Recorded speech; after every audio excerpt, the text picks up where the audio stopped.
Oke, setelah sebelumnya kita membahas tentang novel Jurassic Park, hari ini sesuai dengan request kalian, kita akan lanjutin lagi sequel yang kedua dari novel buatan Michael Crichton yang berjudul The Last Word. Yang menarik dari cerita novel yang kedua ini adalah kemunculan dari Ian Malcolm sebagai karakter utamanya. Setelah sebelumnya Malcolm diperkirakan sudah meninggal di dalam insiden di Isla Nublar. Nah, pertanyaannya, kenapa Malcolm bisa dibawa kembali? Jadi, Crichton sengaja memilih untuk membawa kembali Malcolm di dalam sequelnya dikarenakan Malcolm merupakan sosok yang sangat penting. Malcolm merupakan sosok yang akan selalu berpikir kritis pada setiap kejadian dan apapun yang dianggapnya tidak sesuai. Atau dengan kata lain, Malcolm adalah sosok yang akan menjelaskan mengapa ini bisa terjadi dan kenapa seperti itu. Makanya, Crichton harus membawa Malcolm kembali ke dalam ceritanya. So, kalau gitu, duduk yang manis dan selamat menonton.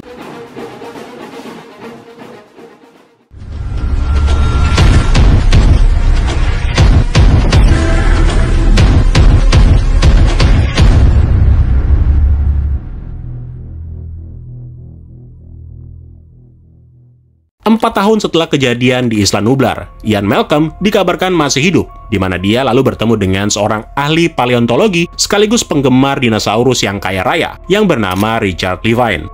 Kedua pria ini sengaja bertemu karena mereka meyakini bahwa masih ada sisa-sisa dari jejak dinosaurus di suatu lokasi yang selama ini telah menjadi rumor, yaitu perihal sebuah lokasi misterius yang tidak diketahui. Tempat itu bernama Site B, yang terletak di sebuah pulau yang bernama Isla Sorna.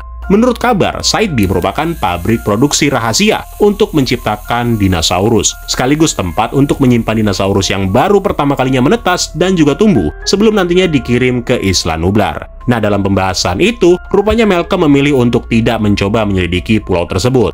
Levine yang nggak mau kalau pulau Isla Sorna nantinya akan dihancurkan sama seperti Isla Nublar 18 bulan kemudian, lalu memulai ekspedisi ke pulau itu tanpa Ian Malcolm.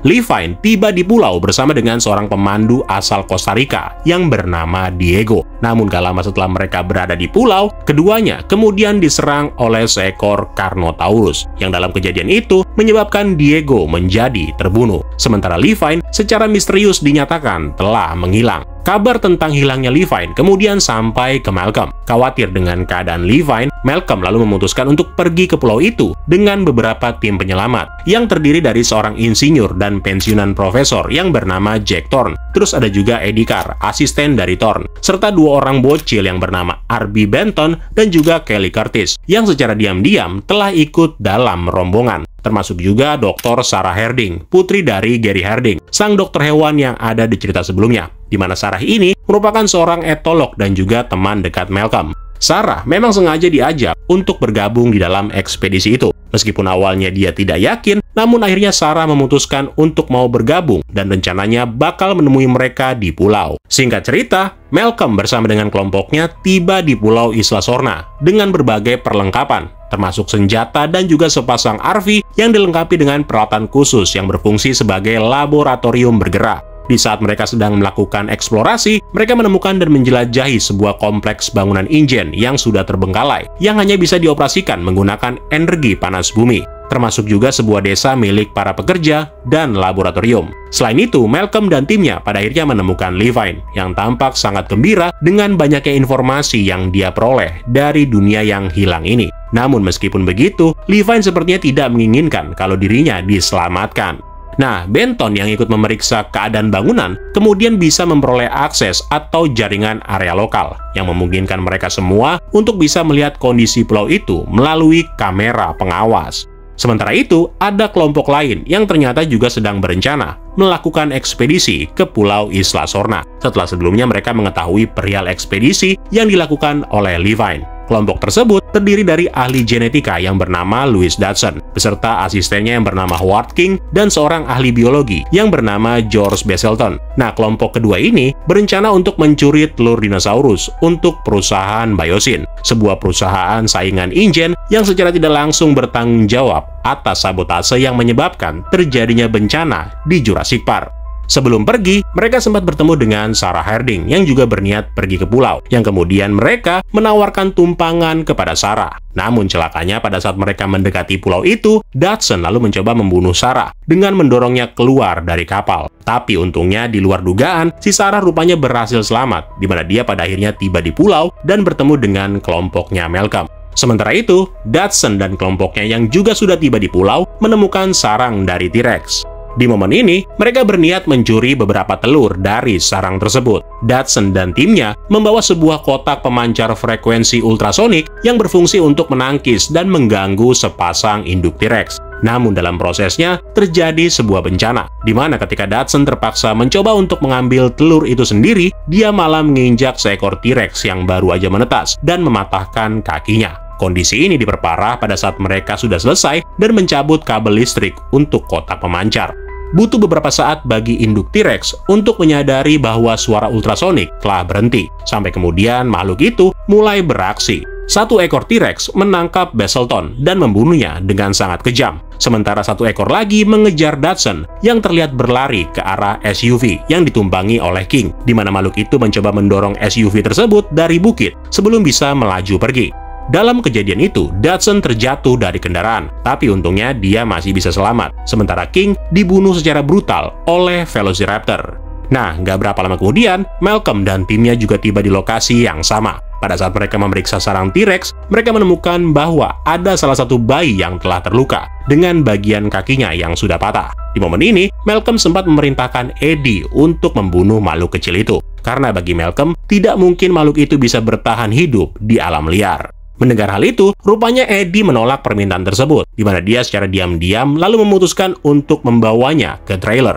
Apa yang dilakukan oleh Eddie tampaknya membuat Malcolm dan Harding dengan berat hati terpaksa membantu bayi T-Rex dengan memasangkan gips di sekitar kakinya. Sementara anggota kelompok lainnya pergi ke lokasi persembunyian, sebuah tempat persembunyian tertutup yang dipasang di atas ketinggian.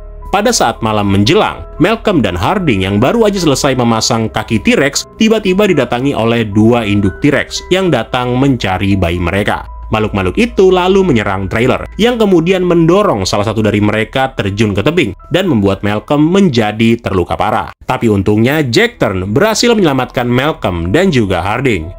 Sementara itu di lokasi persembunyian, para raptor melakukan serangan dan membunuh Eddie, sedangkan Arby yang hampir menjadi korban pada akhirnya diselamatkan oleh Thorn, Kelly, dan juga Harding. Dari sana, kelompok itu kemudian berlindung di sebuah pom bensin yang dibangun untuk para pekerja InGen. Di sini mereka kemudian mencoba membuat sebuah rencana untuk bisa mencapai lokasi pendaratan, tempat di mana helikopter nantinya akan menjemput mereka di pagi hari. Nah, pada saat menjelajahi lokasi untuk mencari bahan bakar, Thorn bertemu dengan sepasang Carnotaurus. Namun untungnya makhluk itu berhasil diusir oleh Levine dan juga Harding dengan menakut-nakuti mereka menggunakan lampu senter. Keesokan harinya, Sarah Harding berniat untuk membawa salah satu kendaraan yang sempat tertinggal pada saat Thor menyelamatkan dia dan Malcolm dari serangan T-Rex sebelumnya. Tapi setelah menemukannya, Harding malah bertemu dengan Dodson yang rupanya dia ini juga sedang mencoba mencuri kendaraan itu untuk dirinya sendiri. Gak berapa lama kemudian, ada seekor T-Rex dewasa yang tiba-tiba muncul, sehingga membuat mereka berdua terpaksa bersembunyi di bawah kendaraan. Nah, sebagai aksi balas dendam, Harding lalu dengan sengaja mendorong Dodson yang akibatnya membuat Dodson digigit oleh si T-Rex, di mana makhluk itu kemudian membawa Dodson ke sarangnya dan melemparkan Dodson untuk dimakan oleh bayi-bayi T-Rex. Setelah itu, Harding kemudian berangkat untuk mencapai lokasi penjemputan. Namun sayangnya, helikopter itu rupanya sudah lepas landas, dikarenakan mereka sudah menunggu terlalu lama. Nah, untungnya di lain sisi, Kelly berhasil menemukan sebuah bangunan terbengkalai, lengkap dengan satu buah perahu yang masih berfungsi di dalamnya. Dalam kondisi itu, beberapa raptor sempat mengejar mereka. Namun untungnya, kelompok tersebut berhasil mencapai perahu dan kemudian melarikan diri dari pulau. Saat mereka semua sedang berlayar, Malcolm dan Sarah Harding lalu mengungkapkan sebuah informasi yang ditemukan di laboratorium, yang mana ternyata selama bertahun-tahun, InGen telah memberikan makan para dinosaurus karnivora muda, termasuk Velociraptor dan Pracompsognathus, dengan menggunakan daging domba yang telah terinfeksi virus prion, sebuah penyakit yang nantinya akan menjadi cikal bakal terbentuknya virus DX. Untuk lebih jelasnya, kalian bisa tonton video yang ada di deskripsi, karena kita sudah pernah bahas tentang virus tersebut. Nah, virus prion itu dikatakan telah menyebabkan penyakit yang bisa memperpendek rentang hidup para dinosaurus, serta menginfeksi otak mereka. Meskipun para ilmuwan berhasil mengendalikannya, namun diketahui kalau penyakit itu sudah mulai menyebar lagi setelah mereka meninggalkan pulau, di mana penyakit tersebut pada akhirnya menjadi penyebab terjadinya kepunahan dinosaurus di Pulau Isla Sorna. Seperti pada novel pertamanya, konflik utama yang ada di The Last World ternyata hampir-hampir mirip, di mana para tokoh utamanya harus kembali menghadapi serangan dari para dinosaurus, contohnya T-Rex, Velociraptor, dan juga Procompsognathus, termasuk juga keterlibatan Dodgson sebagai sosok antagonisnya. Sepanjang cerita di novelnya, Malcolm dan Levi berbicara tentang berbagai macam teori evolusi dan juga kepunahan, dan juga hakikat manusia yang bersifat homogenisasi dan destruktif. Buku ini juga membahas peran dari penyakit prion sebagai penyebab terjadinya penyakit otak, yang menjadi akar kekhawatiran atas terbentuknya penyakit yang lebih mengerikan lagi. So, itulah tadi garis besar cerita yang ada di novel The Last World, karangannya Michael Crichton. Apakah cerita yang ada di dalam novelnya ini terdengar lebih horor dibandingkan dengan yang ada di dalam filmnya? Kalau gitu, sekian dulu untuk pembahasan kita hari ini. Terima kasih buat yang udah nonton, dan sampai ketemu lagi di kesempatan selanjutnya. Ciao!